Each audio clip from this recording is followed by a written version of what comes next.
Home edition again for the QLZ Green Room, and Steve is here and Nick is here. You guys are from Crooked Ways out of Pennsylvania, and I don't have the QLZ. We used to have like a green room thing down there, but I interviewed Neil of Royal Bliss last week and Jake, the lead singer of Citizen Soldier, and it was just like Neil's room the whole time. So, Steve, I'm sorry you don't get your own room this time. Usually I have the green room, but that's where we're at right now. And you guys are out of about an hour away from Philly, you guys said. So I appreciate you guys coming on. How you doing? Good. I'm doing good, man. Thanks so much for having us. Yeah, and like I said, Nick reached out to us. So if you're a band out there, if you have good music and you know how to professionally send an email, hit us up at QLZ and let us know. And what I want to ask you guys first, and it's not a question I ask a ton of bands, Crooked Ways. How'd you guys come up with the name for this? Because I feel like it's a pretty unique band name. Crooked's not used in a whole lot of song titles. It's not used in a whole lot of band names. So is there a good story behind the band name, or how did it come about? Kind of a quick story. I actually have scoliosis in my back, so my spine is curved, and I wanted a tongue-in-cheek way to acknowledge it because it does look funny if I don't have a shirt on. So I actually got a tattoo of a windy street sign on my back, and that was right when we were starting the band, and my singer was like, all right, well, that's the logo. Our logo is kind of a street sign with a lightning bolt. So we kind of adapted the windy road sign tattoo into the logo, and then we just built the name around that because we could not come up with anything else. And that's literally all there is to it. That's about it. That has never ever been shared. Scoliosis and something physically has never been shared in any of my interviews when it comes to band names. It's like I just had a feel like every once in a while I get a feeling like I don't say every band, but every once in a while I get a feeling being like, you should ask this and just see if there's something behind it. And if there's not, then you just simply move on. Yeah, nowadays I feel like it's hard to find deep meaning in a lot of song names because it's hard to come up with a name. Nobody likes doing it. Yeah. This is the first band I've been in where there was like a cool kind of meaning behind the name. Yeah. Typically when I'm asked that question, it's I don't know, we just thought of it. So I love it. So again, Steve, you play drums. Nick, you're the guitarist. So Is It, right? That pronounced the single correctly. Is It? You are correct. Is It? All right. Again, it's a song title that has a couple Z's in it, which is unique. Man, you guys have found your own unique things here. I'm telling you, you guys are onto something with all this. It's a song we're getting on the Artist Spotlight this Friday, the 14th. It airs at 8:30 our time here in most of the Midwest and Central Time, and 9:30 out for you guys in PA. And I always, again, like to share something on the air with our listeners of what inspired the song or how the song came together. So I'll turn it over, Nick, to you first, and just share whatever you want to share about the song. Yeah, it was one of the first pieces that we put together for our new record that we're working on.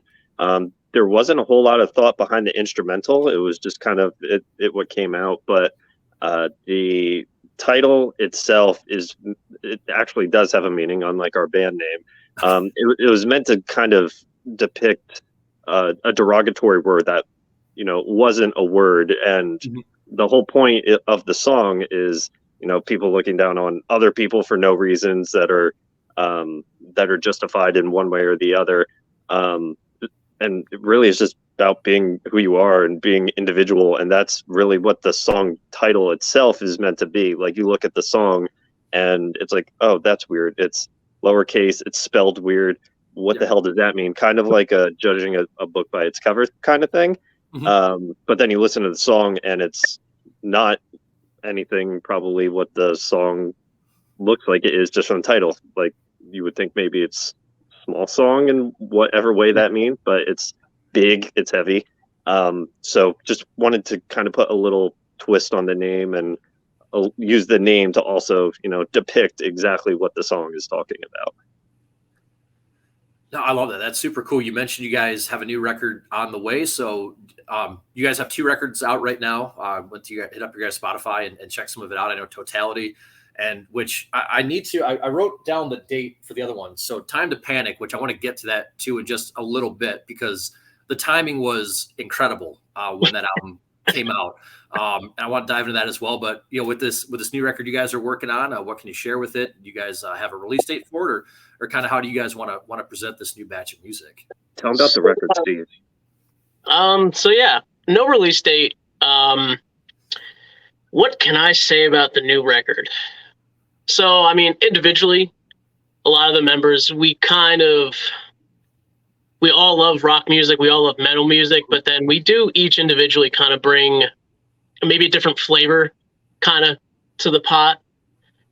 So I would say, like, with some of the stuff we're writing is we're not being afraid of going in different directions. Now, I'm not making a bold claim that we're going to reinvent the wheel here,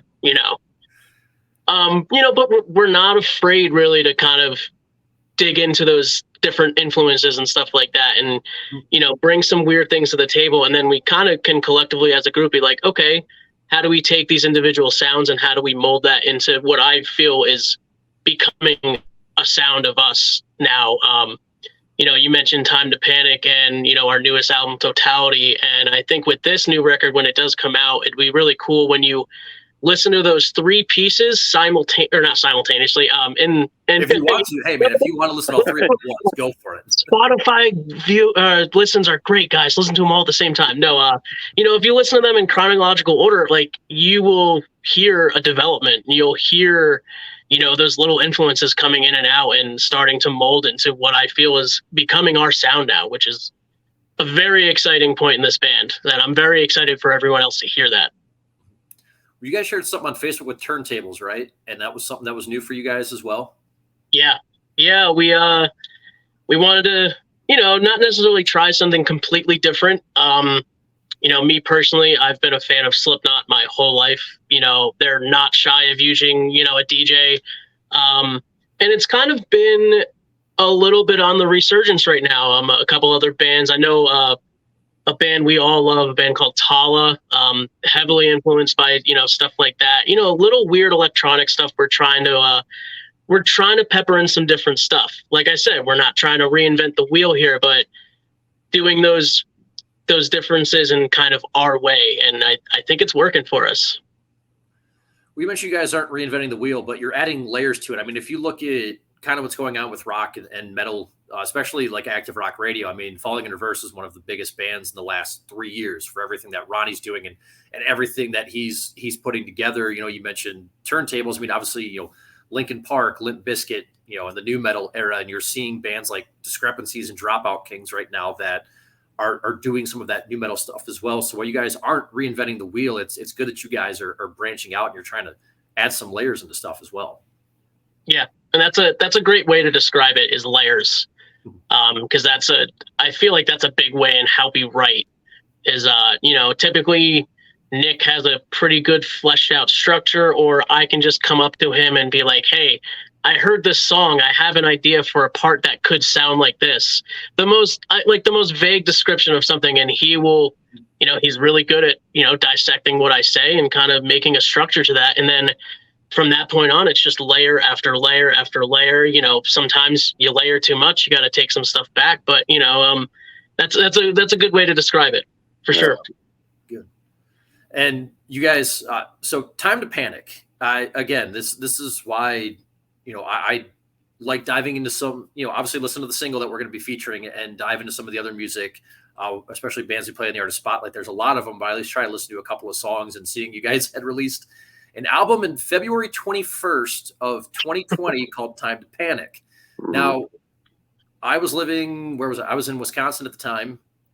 Like middle of March, we shut down. Illinois shut down maybe like a week before. And I'm originally from Ohio. And my dad calls me. It's like, hey, Ryan, we're shutting things down in Ohio. Obviously, you guys in Pennsylvania, not terribly far away. So are you guys just kind of like, can you see the future? Can you see what's going to happen? I mean, could you have created a better album title for what was about to come a few weeks later? Better or worse album title? I don't know how you want to describe it, but yeah, our third record is going to be called Everyone Becomes Millionaires. Love it. We'll see. But yeah, completely unplanned. We came up with that name probably 6 or 7 months before the album dropped. On Steve's birthday is when it dropped, actually.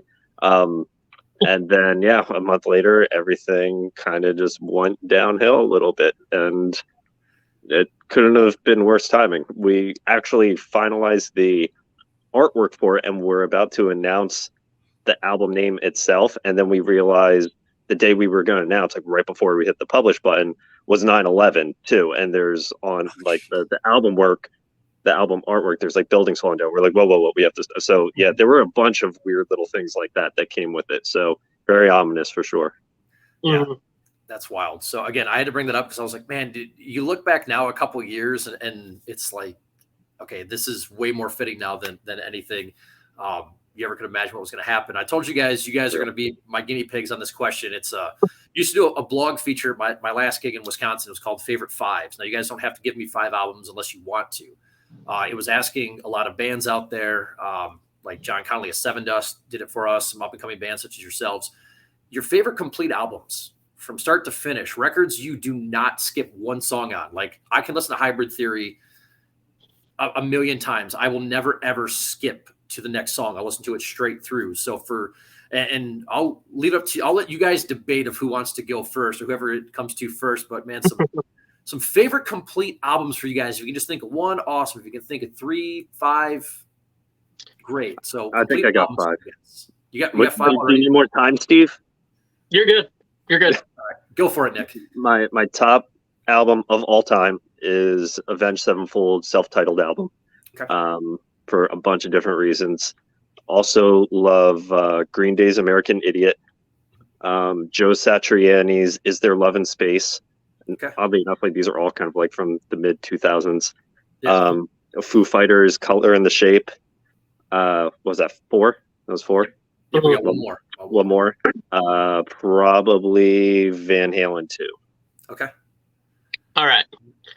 So you asked probably the 2 best people for this question, by the way. Awesome. Awesome. It's only gonna be downhill from here if I bust it out any other times. Number 1, Iowa by Slipknot. That album, not even just the album itself, that album sonically was a game changer. Define the Great Line by Under Oath is extremely close to my heart. That is, Under Oath is one of the bands that is a complete direct influence to me and everything I've ever done in my musical career. A little band called As Cities Burn, kind of around the same time as Under Oath as well. I couldn't give you the album Come Now Sleep. Great album. Let's see. Let me give you something a little bit newer. Oh man, see, this is where I start getting off because I'm kind of the firm believer, and there's a little controversial. I do feel the album is a little out of date nowadays. Avenged Sevenfold up there as well for me, and let me give you one more.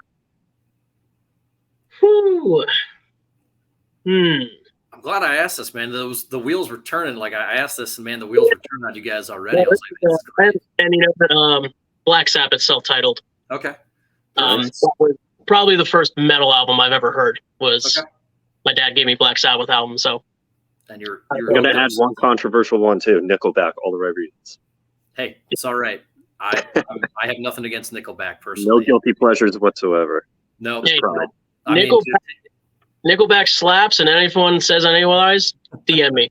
Yeah. If I'm at a wedding and Taylor Swift comes on, shake it off. I mean, I'm not much of a dancer, but I'll be out there. My guy. So, absolutely. Hey, I'll be out there. So it's all good. So again, man, Nick, Steve, you guys are in crooked ways out of Pennsylvania. My dog is whining right now, so I apologize for that on National Pet Day. Again, man, the song "Is It" is going to be on the Artist Spotlight this Friday, 8:30 our time, 9:30 out east. Before I let you guys go, where can everybody hit you guys up on the socials? Nick, you want me to do it? Go for it. All right, y'all.